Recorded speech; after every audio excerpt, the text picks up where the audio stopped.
Hey guys, Ron here with Rising Sun Properties, doing a handheld shoot here by Nagoya Tower here downtown. This area has really changed since I've moved here 12 years ago. Wanted to give a update from the front lines, a couple things that I've seen and some things to keep in mind. One is inspections. So as you know, if you're buying a home, you definitely want to get an inspection. One thing that probably people don't think about is condos. So when you get a condo, you also want an inspection, right? Well, there are two different kinds of inspections for condos. One is the physical inspection of the condo itself.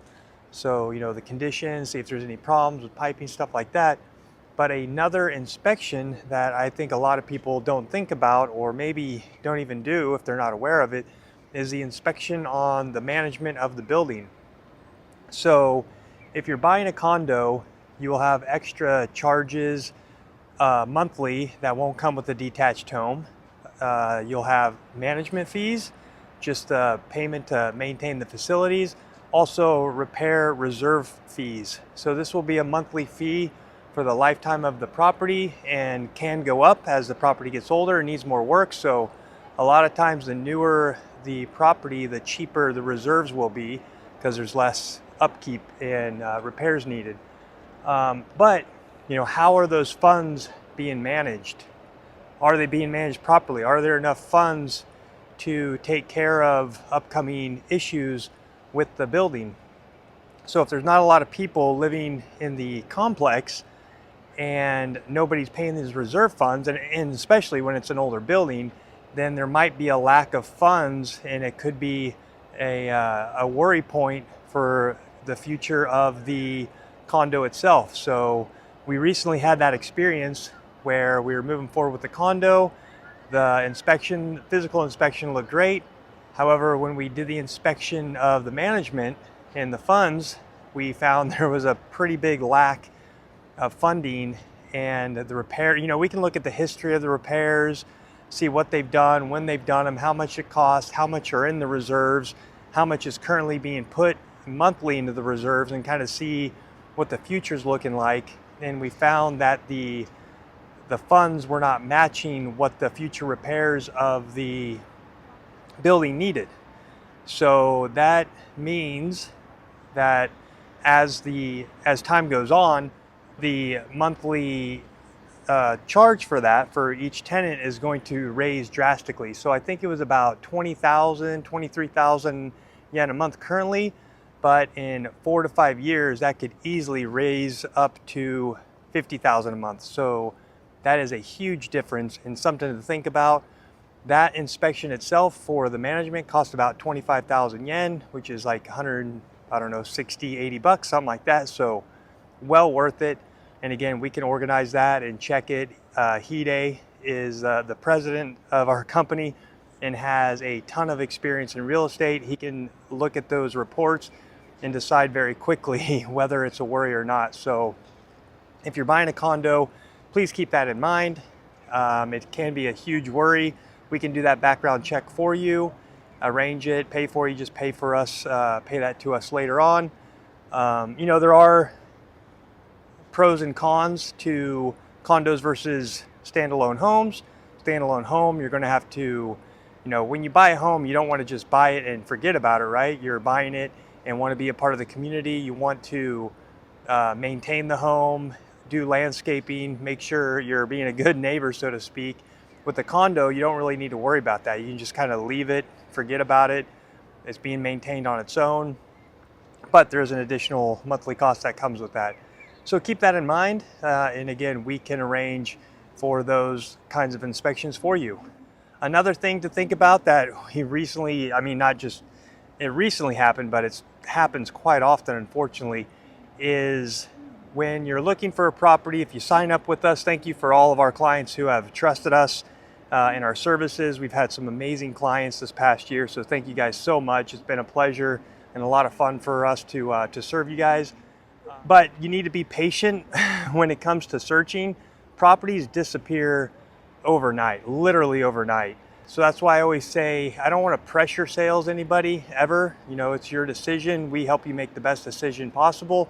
But if there's a property that you like and are kind of set on, don't wait long to move on it.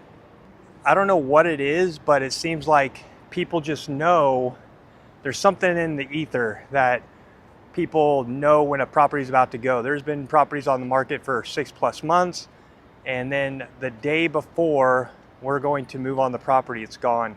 This happened just last week, actually, where we were working with a client of ours. We went to the viewings. It was available the day prior.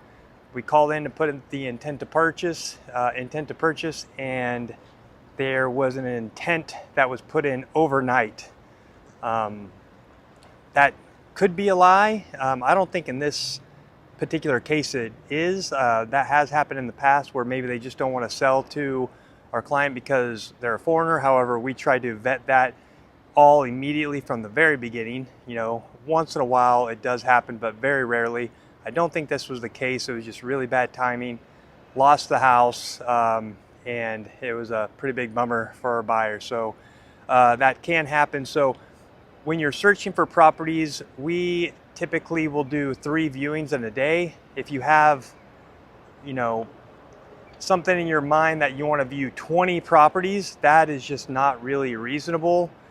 If you want to do a couple days viewings, we can. I think we're really good at narrowing down the properties and finding, I would say 70-80% of the time, we'll find the right property for the client in the first viewing.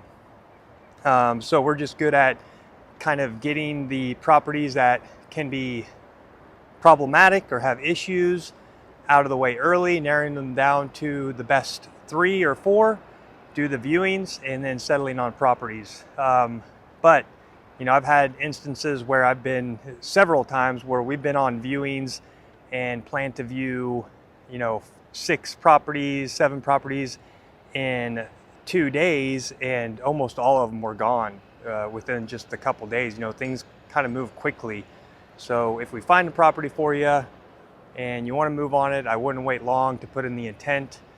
So just kind of keep that in mind. Patience is key when purchasing here in Japan. There's a lot going on behind the scenes. We manage all that for you. People that are very, very detail oriented, it can be a challenge for them just because there's just like too much going on for us to keep updated and let our clients know every single step of the way. Every single purchase is different. No two are the same. It's kind of wild what goes on. I wasn't in real estate in America, so I don't know, you know, what it's like there or any other place comparably. But here in Japan, there's a lot of red tape, a lot of bureaucracy. We work through all that, guys, through all that stuff for you guys. I would just say, you know, if you're wanting to purchase in Japan, find a real estate agent you can trust and you have confidence in, and let them do the dirty work. It'll just make your life a lot easier. And if you find someone you can trust and depend on, then let them do the work, and try not to worry too much about the nitty-gritty details because there's just too much to follow.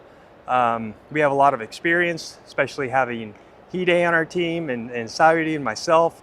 You know, I've got 2.5 years experience in real estate now. Sayuri worked in real estate in America, and Hide's been in the business for, you know, almost 35 years at this point. So just a couple things to keep in mind. Thank you guys so much for following the channel and liking the videos. Please like and subscribe, and stay tuned for more videos coming your way. Thank you and have a great day.